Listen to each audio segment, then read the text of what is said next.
everybody, Flint from Flint and Steel Survival, bringing his video today on the Freeman 451 folder.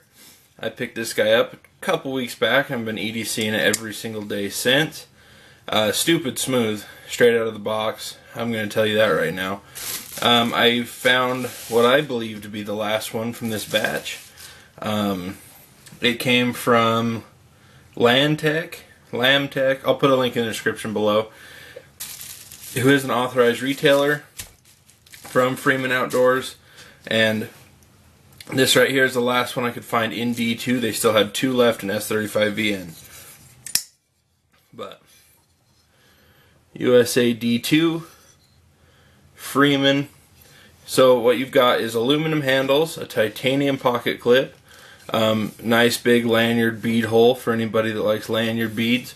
I like them on certain knives. I tried it on this one. I actually got some real nice stainless steel. Actually, no. These are brushed titanium, sorry. Brushed titanium beads to go on it, and I just didn't like it, so I ended up cutting it off. One of the unique features you'll see is this millwork. I assume it's millwork that kind of leaves some beef behind the edge. So you can see all those little dimples. There's high spots and low spots. So this thing's an excellent slicer. It almost acts serrated when you're pushing through something. It's a really good cutter. You've got this nice thumb / finger spot. You can easily deploy the knife any way you want. The button lock is just super smooth. You can use just that. It's on ball bearings, or cage steel bearings, I think, is what it said. You can see there's a little bit of the coating chipping off of the flipper because I've been flipping it a lot. Fantastic. I also got the full black version, so black coated blade, black aluminum handles, and black G10 insert. He can make you whatever color insert you want if he has it in stock, I assume. But you can change that out if you like. It's just 3 screws, pretty simple. I love the all stainless steel hardware. These standoffs are great. There's only the 2 on the front, or 2 on the back, 1 on the front, and then the pivot. It came this smooth. I didn't have to do any adjustments. Let's do some measurements here, and then I'll do a cut test for you. But honestly, awesome knife. So put that right on. It's looking like a 8 3/4. So if you can see there, it's hard to get around the camera. So it's about 8 3/4.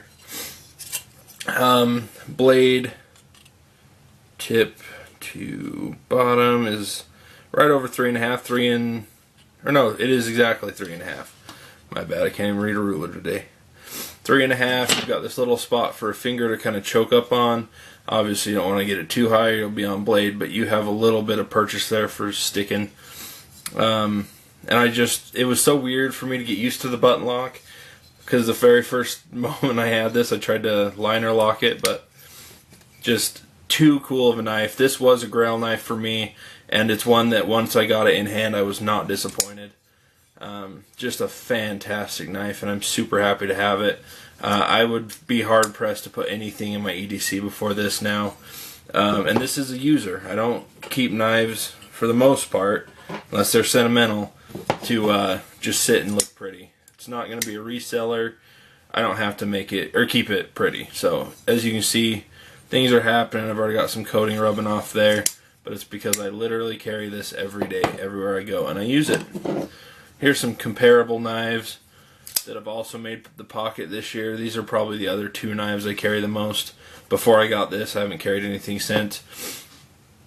So this is my Benchmade Ergonomics in Coyote Tan, or whatever they call it in their coloration.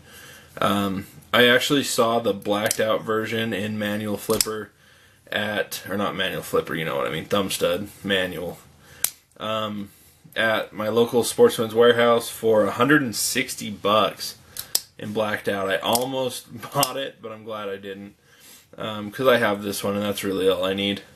It's a great user. It's just a bruiser of a knife. D2 steel as well. I really like D2 steel. A lot of people don't because the edge is prone to curl, but for me it's exactly what I want. And then the other knife I compare it to is the Broken Skull. By the way, this knife as well, if you don't take into account this little tiny piece here, if you just take it from there to the tip, is 8 3/4 exactly as well. So I mean, this one has that little protrusion here that puts it into almost 9-inch, but as far as the actual part you're gripping in hand, see, that all sticks out anyway. 8 3/4. Then you've got this guy, my Broken Skull Hunter, Cold Steel X CTS XHP in Taiwan. Super thin, as you can see. Thickness wise, it's not even comparable. This is almost as thin as 1.5 of these scales. So very, very thin knife. Love the pocket clip. I just wish it were a little less grippy, I guess is the word I'm looking for. It just doesn't fit on some of my pants right. But now that I put the wave feature on, the snaggletooth wave feature, I like it a lot more. But ever since I put that on, pretty much is the day I got this, so I haven't been carrying it nearly as much. But the deployment on this is solid and smooth, and I really do like it. It adds a lot to this knife. So if you were waiting to pull the trigger, go pull the trigger on it. Go check out Jimmy Slash's video first if you want this. Snaggletooth, he can get you a discount. They offered me a discount, but I didn't get a lot of views on the video, so I would have felt bad wasting their time if nobody was going to use my discount code. So go use Jimmy Slash's. It's already up. Code Jimmy Slash on their website, and it'll get you a percentage. So that's all I wanted to show you guys today, and super excited. Like I said, Grell knife. So you should have seen my face unboxing this. I really should have unboxed it on camera. The only bummer is this is how it came. A bubble Ziploc bag. I saw Jimmy Slash when he got his one of these. It came in a box and it came with a little dice lanyard. I didn't get either of those things. I just got a little bag. But I do know it's authentic because it's a authorized distributor straight from Freeman Outdoor Gear's website. So I'll also put a link to that website down below. Let me know what you think of this. I think it's just fantastic. Some people might say it's too simple, but for a user like I'm intending its use for, I just could not have asked for anything better. Thanks, guys. Bye. Like the dummy I am, you know how I love to do this. I forgot the cut test, and this time I ran without any notes or anything because I knew pretty much about this knife. I've researched it a lot. So I just got a blank index card here just to show you. You're not going to have a single problem out of box or after resharpening. All I had to do was run this between carbide one time after I used it, and it went right back to hair splitting sharp. So just because it's a thick blade with a lot of meat behind it doesn't mean that it's not a good slicer. So thank you guys very much for tuning in. Bye.